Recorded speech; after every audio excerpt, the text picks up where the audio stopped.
मन की शक्तियाँ तथा जीवन गठन की साधनाएँ। लॉस एंजल्स कैलिफोर्निया में दिया हुआ भाषण, दिनांक 8/1/1900। सारे युगों से संसार के सब लोगों का अलौकिक घटनाओं में विश्वास चला आ रहा है।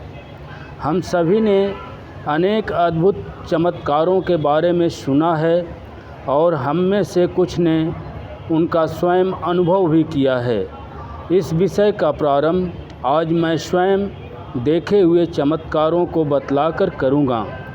मैंने एक बार ऐसे मनुष्य के बारे में सुना जो किसी के मन के प्रश्न का उत्तर प्रश्न सुनने के पहले ही बता देता था और मुझे यह भी बतलाया गया कि वह भविष्य की बातें भी बताता है। मुझे उत्सुकता हुई और अपने कुछ मित्रों के साथ मैं वहां पहुंचा। हम में से प्रत्येक ने पूछने का प्रश्न अपने मन में सोच रखा था ताकि गलती न हो। हमने वे प्रश्न कागज़ पर लिखकर जेब में रख लिए थे। ज्यों ही हम में से एक वहां पहुंचा, त्यों ही उसने हमारे प्रश्न और उनके उत्तर कहना शुरू कर दिया।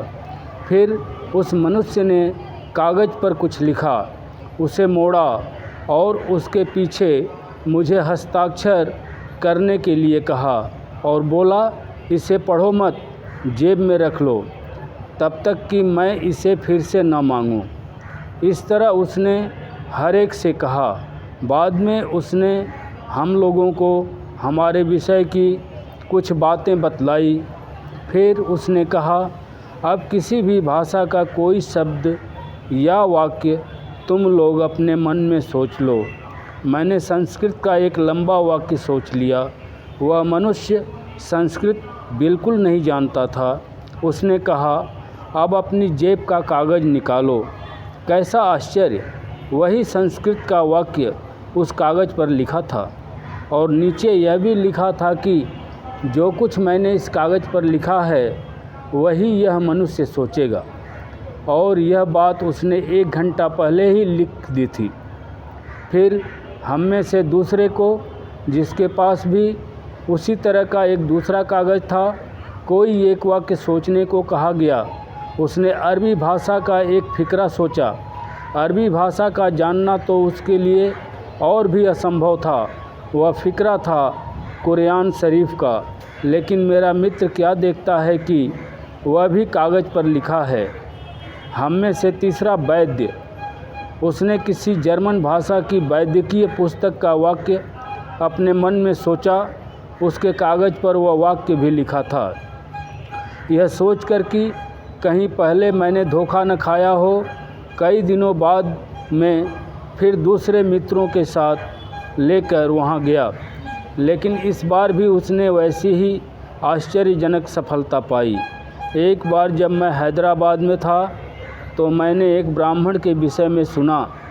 यह मनुष्य न जाने कहां से कोई वस्तुएं पैदा कर देता था। वह उस शहर का व्यापारी था और ऊंचे ख़ानदान का था। मैंने उससे अपने चमत्कार दिखलाने को कहा। इस समय ऐसा हुआ कि वह मनुष्य बीमार था। भारतवासियों में यह विश्वास है कि अगर कोई पवित्र मनुष्य किसी के सिर पर हाथ रख दे तो उसका बुखार उतर जाता है। यह ब्राह्मण मेरे पास आकर बोला, महाराज, आप अपना हाथ मेरे सिर पर रख दें जिससे मेरा बुखार भाग जाए। मैंने कहा, ठीक है, परंतु तुम हमें अपना चमत्कार दिखलाओ। वह राजी हो गया। उसकी इच्छा अनुसार मैंने अपना हाथ उसके सिर पर रखा और बाद में वह अपना वचन पूरा करने को आगे बढ़ा। वह केवल एक धोती पहने था। उसके अन्य सब कपड़े हमने अपने पास ले लिए थे। अब मैंने उसे केवल एक कंबल ओढ़ने के लिए दिया क्योंकि ठंड के दिन थे और उसे एक कोने में बिठा दिया। 50 आंखें उसकी ओर ताक रही थी। उसने कहा, अब आप लोगों को जो कुछ चाहिए वह कागज़ पर लिखिए। हम सब लोगों ने उन फलों के नाम लिखे जो उस प्रांत में पैदा तक न होते थे, अंगूर के गुच्छे, संतरे इत्यादि, और हमने वे कागज़ उसके हाथ में दे दिए। कैसा आश्चर्य! उसके कंबल में से अंगूर के गुच्छे तथा संतरे आदि इतनी संख्या में निकले कि अगर वज़न किया जाता तो वे सब उस आदमी के वज़न से दुगने होते। उसने हमसे उन फलों को खाने के लिए कहा। हम में से कुछ लोगों ने यह सोचकर कि शायद यह जादू टोना हो, खाने से इनकार कर दिया। लेकिन जब उस ब्राह्मण ने खुद ही खाना शुरू कर दिया तो हमने भी खाए। वे सब फल खाने के योग्य ही थे। अंत में उसने गुलाब के ढेर निकाले। हर एक फूल पूरा खिला था। पंखुड़ियों पर ओस के बिंदु थे। कोई भी फूल न तो टूटा था और न दबकर खराब ही हुआ था। और उसने ऐसे एक दो नहीं वरन ढेर के ढेर निकाले। जब मैंने पूछा कि यह कैसे किया तो उसने कहा, यह सिर्फ हाथ की सफाई है। यह चाहे जो कुछ भी हो, परंतु केवल हाथ की सफाई होना तो असंभव था। इतनी बड़ी संख्या में वे चीज़ें कहाँ से पा सकता था? हाँ, तो मैंने इसी तरह की अनेक बातें देखी। भारतवर्ष में घूमते समय भिन्न भिन्न स्थानों में तुम्हें ऐसी सैकड़ों बातें दिखेंगी। ये चमत्कार सभी देशों में हुआ करते हैं। इस देश में भी इस तरह के आश्चर्यकारक काम देखोगे। हाँ, यह सच है कि इनमें अधिकांश धोखेबाजी होती है, परंतु जहाँ तुम धोखेबाजी देखते हो वहाँ तुम्हें यह भी मानना पड़ता है कि यह किसी की नकल है। कहीं न कहीं कोई सत्य होना ही चाहिए जिसकी यह नकल की जा रही है। अविद्यमान वस्तु की कोई नकल नहीं कर सकता। किसी विद्यमान वस्तु की ही नकल की जा सकती है। प्राचीन समय में हजारों वर्ष पूर्व ऐसी बातें आज की अपेक्षा और भी अधिक परिणाम में हुआ करती थीं। मुझे ऐसा प्रतीत होता है कि जब किसी देश की आबादी घनी होने लगती है तो मानसिक बल का ह्रास होने लगता है। जो देश विस्तृत है और जहाँ लोग बिरले बसे होते हैं वहाँ शायद मानसिक बल अधिक होता है। विश्लेषण प्रिय होने के कारण हिंदुओं ने इन विषयों को लेकर उनके संबंध में अन्वेषण किया और वे कुछ मौलिक सिद्धांतों पर जा पहुँचे, अर्थात उन्होंने इन बातों का एक शास्त्र ही बना डाला। उन्होंने यह अनुभव किया कि ये बातें यद्यपि असाधारण है तथा और नैसर्गिक नहीं हैं और नैसर्गिक नाम की वस्तु ही नहीं है। ये बातें भी ठीक है वैसी ही नियमबद्ध हैं जैसी भौतिक जगत की अन्य बातें।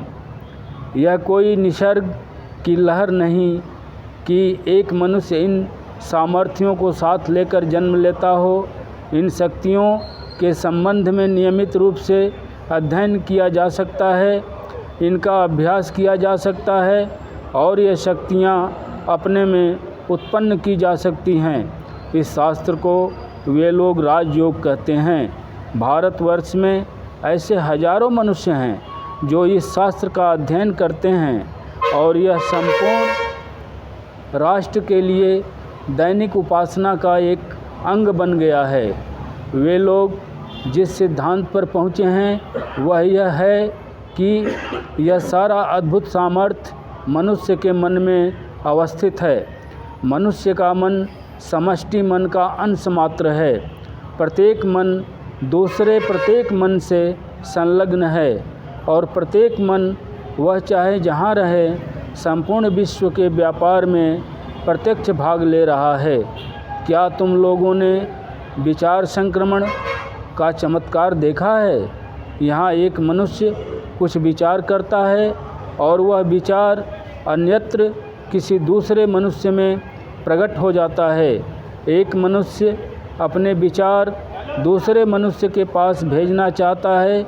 इस दूसरे मनुष्य को यह मालूम हो जाता है कि इस तरह का संदेश उसके पास आ रहा है।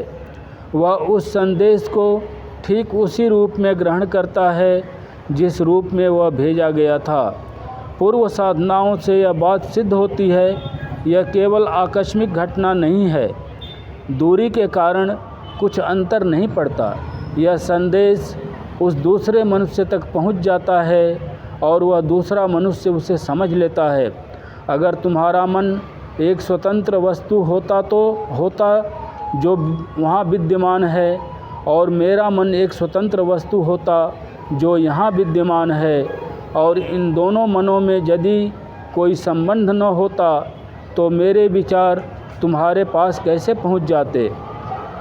सर्वसाधारण व्यवहार में मेरा विचार सीधा तुम्हारे पास नहीं पहुँचता, अपितु प्रथम मेरे विचार को आकाश तत्व के स्पंदनों में परिणित होना पड़ता है। ये स्पंदन फिर तुम्हारे मस्तिष्क में पहुँचते हैं और वहाँ फिर से इन स्पंदनों का तुम्हारे अपने विचार में रूपांतर होता है, और इस तरह मेरा विचार तुम्हारे पास पहुँचता है। यहाँ पहले विचार विश्लिष्ट होकर आकाश तत्व में मिल जाता है और फिर उसी का वहाँ संश्लेषण हो जाता है। इस तरह का चक्राकार कार्यक्रम चलता है, परंतु विचार संक्रमण में इस तरह की कोई चक्राकार क्रिया नहीं होती। इसमें मेरा विचार सीधा सीधा तुम्हारे पास पहुंच जाता है।